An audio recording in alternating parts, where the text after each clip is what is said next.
9월 셋째 주일 스승의 주일입니다. 오늘 저는 자족하는 삶이라고 하는 제목으로 하나님의 말씀을 전하도록 하겠습니다. 우리는 정말이지 코로나19 같은 시대가 우리에게 주어질 줄은 생각지도 못했습니다. 전 세계가 지구촌이 되어서 10시간, 15시간만 타고 가면은 하루 만에 전 세계 어디든지 도달할 수 있는 그런 초스피드 시대에, 그리고 실시간으로 SNS로 지구 반대편에 있는 사람들과 주고받는 그런 시대 가운데 이렇게 물류가 이동할 수가 없고 사람이 이동할 수가 없고 학교든지 교회든지 마음껏 다니지 못하고 이동할 수 없는 이런 초유의 사태를 맞이하게 되면서 경제적으로 정치적으로 사회적으로 혼돈한 시대 가운데서 우리는 이제 지금까지 살아왔던 삶의 패턴들, 생활 방식들, 신앙의 그런 신념들과 또 모습들도 다시 재고해보고 반성해보고 새롭게 정비해야 되는 그런 시점 가운데 서 있다고 생각합니다.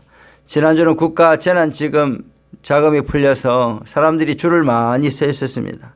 그런데 그것이 한 집에 40만 원, 100만 원씩 받아서 얼마나 큰 도움이 되겠습니까?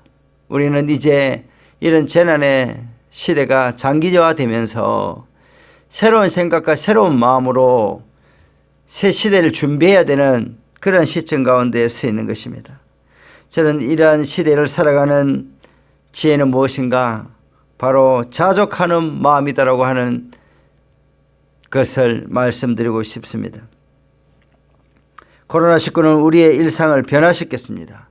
그리고 너무나 당연히 느꼈던 모든 삶에 대해서 다시 생각해보게 만들었습니다. 해마다 봄철이면 황사로 우리나라는 굉장히 뿌옇고 힘든 삶을 살았습니다. 올해는 공장들이 심으로 중국의 공장들이 심이 우리나라에 황사가 별로 나지 않았습니다. 그리고 너무나 자연들이 숨을 쉬고 또 인간들에게 자리를 빼앗긴 동물들이 자기의 자리라고 하면서 표를 내면서 동물들이 자유롭게 뛰도는 모습들도 우리가 보았습니다.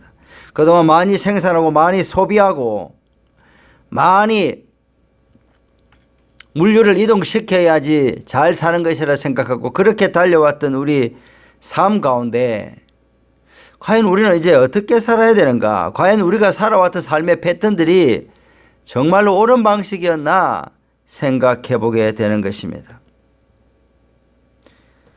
오늘 이러한 시대에 우리가 되살려야 되는 삶의 가치는 자족하는 마음입니다.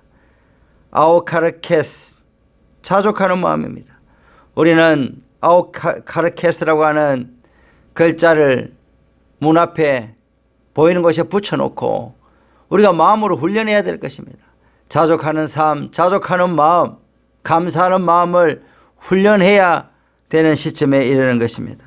오늘 빌립보서는 기쁨의 서신이라고 우리에게 알려져 있습니다. 그런데 사도 바울의 삶을 돌아보면 차가운 지하 감옥에서 어두침침한 곳에서 도저히 기뻐할 수 없는 그 상황 가운데서 기뻐하라라고 우리에게 도전하고 있습니다. 4장 4절에 주 안에서 항상 기뻐하라. 내가 다시 말하노니 기뻐하라 라고 말씀하고 있는 것입니다. 빌립보서에는 기쁨이라고 하는 단어가 30여 회나 나오는 것입니다. 도저히 기뻐할 수 없는 절망적인 상황 가운데 사도 바울은 어찌하여 기뻐하라고 우리에게 도전할 수가 있었을까 하는 것입니다. 4장 10절에서도 내가 주 안에서 크게 기뻐함은 이라고 기록하고 있습니다. 초대교회 때 신앙을 지킨다고 하는 것은 무엇이냐? 가족들에게서 버림받고 사회에서도 매장되고 도저히 사회생활을 계속할 수 없는 그런 불이익을 감수하는 생활이었습니다. 그런 모진 고난과 고문과 고통 가운데 서 있는 빌립보 교인들에게 사도 바울은 기뻐하라고 도전하고 있는 것입니다. 내가 다시 말하노니 기뻐하라. 그렇게 도전하고 있습니다. 사도 바울은 고난 가운데 있는 그런 빌립보 교인들이 오히려 자신을 돕고 구제하고 또 에바브로디도를 보내어서 자기를 위로해주고 수없이 많은 어려운 가운데 자신을 잊지 않고 선교비를 보내주고 사람을 보내주고 위로를 보내주는, 끊임없이 후원해주는 이 빌립보 교회를 잊을 수가 없었던 것입니다. 빌립보 교회는 이방인 지역에 세워진 최초의 교회였습니다. 유럽에 세워진 마게도냐 성의 빌립보 지역에 세워진 교회였습니다. 그곳에서 교회를 세우기 위하여 동력자를 찾던 중에 팔레트에서 여자 몇 명과 함께 기도회를 하고 있던 루디아를 발견했습니다. 그리고 귀신을 통하여 점을 쳐주고 많은 경제적 이익을 가져주던 그런 여종의 귀신을 쫓아줌으로 말미암아 사도 바울은 옥에 갇히게 되고 고통을 당하게 됩니다. 그러나 하나님께서 찬양하고 기도하는 바울과 실라에게 은혜를 베풀어 주셔서 지진이 나고 빌립보 옥문이 열어지는 가운데 다른 사람들은 다 도망갔으나 바울과 실라는 도망가지 않고 자기가 죄인들을 잘못 지켰다라고 자기를 알려고 하는 그 간수를 통하여 사도 바울은 복음을 전하고 그 간수와 그 온 집안이 복음을 받아들여서 예수님의 제자가 됨으로 말미암아 정말로 어려움과 환난 가운데서 교회가 세워졌던 것입니다. 그만큼 빌립보 교회는 사도 바울에게 너무나 은혜가 넘치는 교회였고 그 교인들도 사도 바울을 잊을 수가 없는 그런 상황 가운데 놓여져 있었던 것입니다. 사도 바울은 이런 어려운 가운데서 힘들어하지 않고 기쁨과 감사가 넘치는 빌립보 교인들에게 기쁨에 대해서 전해주었고 빌립보 교인들의 삶의 모습들 또 자신에 대한 사랑을 생각해 볼 때 기뻐하지 않을 수가 없었던 것입니다. 오늘 자족하는 마음이라고 하는 자족 아우타르케스라고 하는 단어는 영어로 self satisfaction을 말합니다. 또 근데 여기서 이렇게 보면 11절에 내가 궁핍함으로 말하는 것이 아니라 어떤 형편이든지 나는 자족하기를 배웠노니라고 말하고 있습니다. 처음부터 사도 바울이 자족한 사람이 아니었습니다. 삶의 여러 훈련 가운데 자족하는 비결을 배웠고 또 그러한 경험과 훈련 가운데서 자족하는 마음을 체득했다라고 하는 거, 배웠다라고 하는 것을 말하고 있습니다. 12절에 나는 비천에 처할 줄도 알고 풍부에 처할 줄도 알아. 모든 일 곧 배부름과 배고픔과 풍부와 궁핍에도 처할 줄 아는 일체의 비결을 배웠노라. 이렇게 말씀하고 있습니다. 사도 바울처럼 인생이 굴곡이 많았던 사람도 없었을 것입니다. 사도 바울은 가장 잘 사는 집에 가장 최고의 가문에 가장 최고의 학부를 나오고 성승가도 출세가도가 보장되어 있던 삶을 살았습니다. 그리고 하나님을 잘 믿는 것이, 예수 믿는 자들을 잡아 죽이고 감옥에 쳐넣는 것이 바로 하나님을 위한 것이라고 생각하면서 특심을 가지고 믿는 자들을 핍박하였습니다. 스데반의 순교에도 가장 앞장섰던 사람이 청년 사울이었다라고 사도행전 7장에서 기록하고 있습니다. 그러나 사도행전 9장에 다메섹 도상에서 예수 믿는 자들을 체포하러 떠날 때 한낮에 햇빛 가운데서 찬란한 빛을 보고 바울아 바울아 네가 왜 나를 핍박하느냐, 주여 니시오니까 물을 때 네가 핍박하는 예수다 라고 하면서 그의 모든 삶의 가치관에 변화되는 그런 주님과의 극적인 만남이 있었던 것입니다. 그는 그의 모든 학식과 지식과 지위 보장된 미래를 버리고 배설물처럼 여기고 오직 예수 그리스도를 전하는 전도자의 길로 스스로 고난의 길을 걸어갔던 것입니다. 예수를 전하고 예수 때문에 당하는 고난과 아픔을 그는 스스로 기쁨으로 여기고 진리라는 기쁨 가운데 말할 수 없는 기쁨이 샘솟았고 표현할 수 없는 위로가 그 마음 가운데 가득하였다라고 하는 것을 빌립보서를 통하여 알 수가 있는 것입니다. 세상을 살다 보면 아픔이 없고 고통이 없는 삶이 어디 있겠습니까?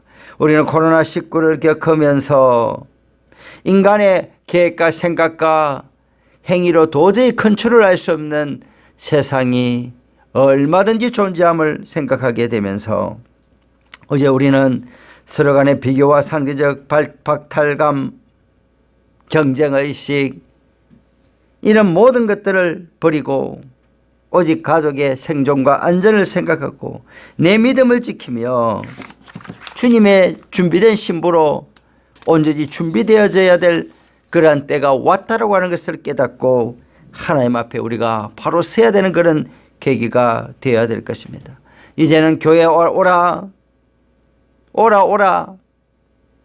인간의 마케팅과 노력이 통하지 않는 시대 가운데 사는 것입니다. 이제는 주님 앞에서 준비된 신부로 구원받고자 하는 자는 주님 전에 와서 예배하고 기도하고 눈물로 회개할 것이요, 그렇지 못한 자는 구원의 그런 반열에 들 수 없고 구원을 믿지 않는 자들은 교회에 나오지도 않고 믿음도 가지지 못할 것입니다.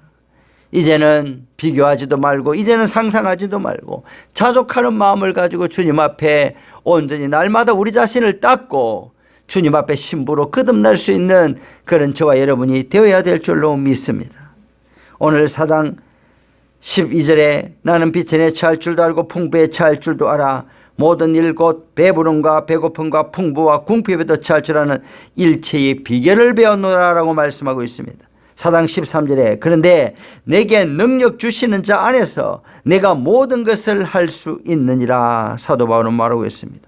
하나님과의 친밀한 교제 가운데 위로부터 주어지는 능력 가운데 그는 비결을 배웠고 그 능력으로 모든 자족할 수 있는 풍부와 궁핍 가운데서도 배고픔과 배부름 가운데서도 만족하고 자족할 수 있는 그런 비결을 배웠노라고 그는 고백하고 있습니다.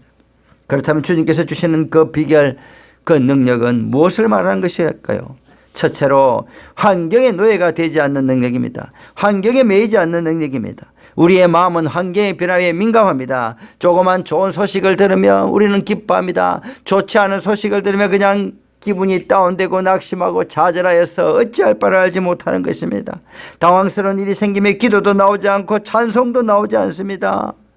어찌할 바를 모르는 것입니다. 한참 후에 정신을 차리고 나서야 주여 주여 하는 것이 일반적인 사람의 모습인 것입니다. 그런데 그 주님 앞에 가까이 나아가고 기도하는 가운데 우리는 무엇을 깨닫습니다. 이상하게 내 마음 가운데 용기가 생기는 것을 보게 됩니다. 이상하게 환경을 변화시키고 주무를 수 있다는 자신감이 생깁니다. 환경 때문에 절대로 흔들리지 않는 그런 신념 같은 것이 내 속에 생기는 그 비결을 알 수 있는 것입니다.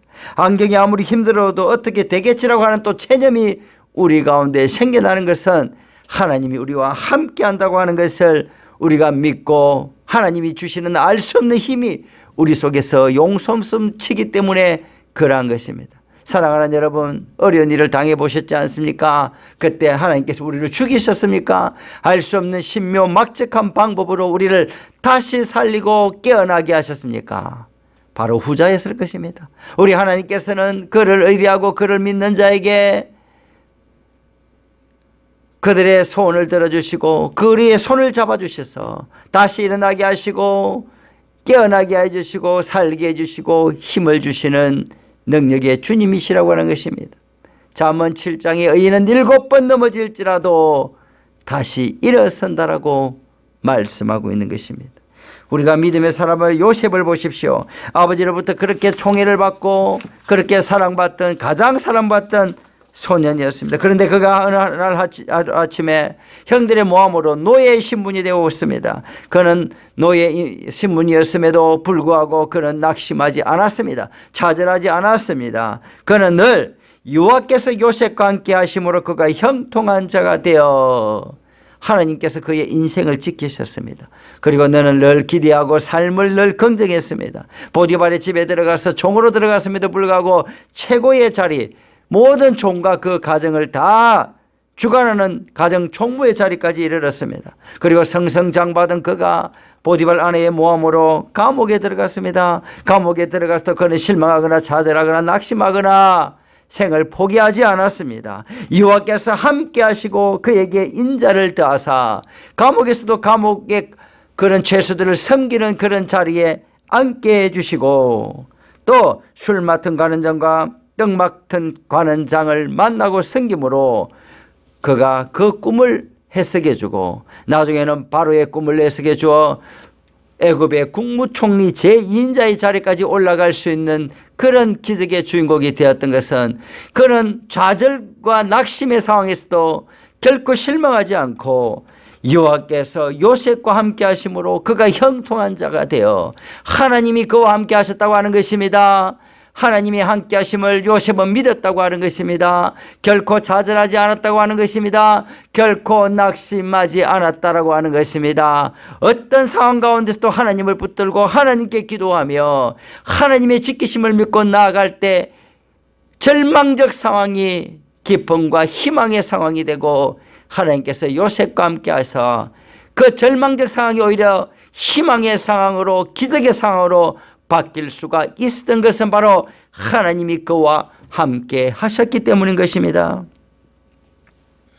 지금 요 순간 우리에게 필요한 마음은 무엇입니까? 하나님이 우리와 함께 하시고 하나님이 우리를 도우신다고 하시는 것입니다.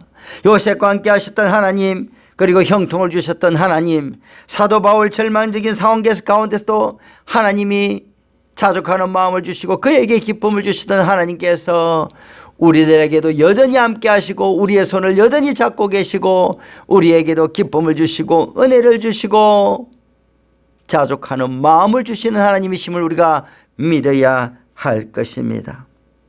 지금은 어렵고 힘들지라도 조금만 지나면 하나님께서 힘을 주실 것입니다. 그리고 이 절망적인 상황을 변화시켜서 희망과 기쁨과 간정의 삶으로 반드시 변화시켜 주실 줄로 저와 여러분은 꼭 믿고 오늘 하루도 앞으로 전진할 수 있는 저와 여러분이 되어줄 수 있게 되기를 바랍니다. 두 번째로 자족할 수 있는 마음의 비결은 무엇이냐? 예수 그리스도가 우리 인생의 전부다라고 하는 고백에서 나온 능력입니다. 사도 바울은 지금 감옥에 있습니다. 어두침침한 지하 동굴 가운데서 살아가고 있습니다. 그러나 그 빌립보스의 가운데 흐르는 그 분위기는 최고의 휴양지에 있는 호텔이나 궁전에 있는 것처럼 느껴질 정도로 감사와 은혜가 넘칩니다. 이것은 예수 그리스도로 완전한 소망을 바꾼 사람의 축복입니다. 물론 살아가다 보면 힘들 때도 있고 경제적인 어려움도 있습니다. 한치 앞을 가늠할 수 없는 어려움들이 있을 것입니다. 그러나 우리가 이 길을 따라가면 예수님의 손을 붙잡고 나아가면 반드시 천국에 이르게 된다는 소망과 위로가 그를 희망과 소망의 사람으로 변화시켜 준 것입니다. 사랑하는 여러분, 집에 100억짜리 금덩어리가 집에 있으며 밖에 나가서 거래할 때 1,000원 가지고 10,000원 가지고 싸우고 죽이고 욕하고 그렇게 살지 않을 것입니다. 왜? 내 속에 너무나 거대한 재산이 내게 있기 때문에 마찬가지입니다. 내 가운데 너무나도 위대하시고 어떤 것과도 비교할 수 있는 예수님이 계시면 세상의 그런 작은 것들 때문에 일로 일비하지 않을 것은 내 속에 위대한 하나님, 내 인생을 책임지시는 그 위대한 예수 그리스도가 우리 인생을 주관해 가시고 우리를 반드시 실만한 물가 푸른 초장으로 인도해 주실 줄로 믿고 있기 때문인 것입니다. 작은 현실에 절대로 낙심하지 말고 좌절하지 마십시오. 오늘은 괴로움이 있을지라도 내일은 주님께서 찬란한 미래를 준비해 주시고 우리에게 참 천국을 예배해 주시고 준비해 주실 것이기 때문인 것입니다. 오늘 하루 우리가 잘 버티고 견뎌낸다면 내일은 찬란한 은혜의 태양이 뜰 것을 저와 여러분은 반드시 믿으시기 바랍니다. 오늘 사장 17, 13절 내게 능력 주시는 자리에서 내가 모든 것을 할 수 있느니라. 내게 능력 주시는 자리에서 내가 어떤 어려움도 넉넉히 감당할 수 있느니라. 저와 여러분은 그러한 고백의 주인공이 되어질 수 있게 되기를 바랍니다. 마지막으로 A.W. 타겟이라고 하는 사람이 쓴 단편 소설 가운데 창이라고 하는 소설이 있습니다. 어느 작은 병실에 입원해 있는 두 남자가 이 소설의 주인공입니다. 한 남자는 폐암 말기의 환자이고 한 사람은 디스크 수술을 받은 지 얼마 안 돼서 꼼짝할 수 없는 환자입니다. 그런데 병의 정세를 보면 폐암 환자가 더 절망적입니다. 그런데 폐암 환자는 하루에 1시간 정도 자리에 일어나서 창밖을 내다보면서 항상 기쁨과 소망의 얼굴을 하는 것이었습니다. 도대체 창밖에 뭐가 보입니까? 꼼짝할 수 없는 이 디스크 환자는 물어봅니다. 아름다운 호수가 보이고 보트도 보이고 백조도 보이네요. 호숫가를 산책하고 있는 여인들이 보이고 잔디밭에 놀고 있는 어린 아이들의 얼굴도 보이는군요. 이 말을 듣고 있던 디스크 수술을 받은 환자의 얼굴이 갑자기 분노로 일그러집니다. 폐암 환자의 얼굴이 늘 기쁨이 있는 것은 그의 침대가 창문 곁에 있기 때문이라고 생각했기 때문입니다. 결국 자기는 차별 대우를 받고 있다고 생각하게 되었습니다. 저 폐암 환자가 빨리 죽어나가면 자신이 저 창가 침대를 차지할 수 있겠다라고 하는 생각을 하게 되었습니다. 그러다 어느 날 폐암 환자가 심하게 기침을 하면서 신음을 하기 시작했습니다. 디스크 수술을 받은 환자는 비상벨을 눌러 의사를 부를까 말까 하다가 저 환자가 죽어야지 내가 저 침대를 차지하게 될 거라고 생각하면서 그 고통스러운 밤을 폐암 환자가 지낼 수 있도록 그냥 침묵하고 말았던 것입니다. 이 디스크 환자의 기대대로 폐암 환자는 그렇게 그날 밤 죽어갔고, 병원 측에서는 이 디스크 환자에게 이렇게 물어봅니다. 선생님, 환자가 죽고 했으니, 동료가 죽었으니 무섭기도 할 텐데 저희가 다른 병실, 좋은 병실로 옮겨드릴까요? 이렇게 물어봅니다. 그런데 이 디스크 환자는 이렇게 기다렸다는 듯이 말합니다. 저는 이 방이 좋습니다. 그리고 괜찮다면 저 창가 자리로 저의 침대를 옮겨주세요. 이렇게 강하게 말했습니다. 병원의 허락을 받고 창문 곁 침대를 옮기자마자 그는 있는 힘을 다해서 침대를 붙들고 일어나 창밖을 내다보았습니다. 그런데 놀랍게도 창밖에는 회색의 콘크리트 담벼락 뿐이었다고 하는 것입니다. 그제야 그는 폐암 환자의 기쁨의 원인이 상황과 경치 때문이 아니라 그가 선택한 기쁨이었다는 것을 깨닫게 되었던 것입니다.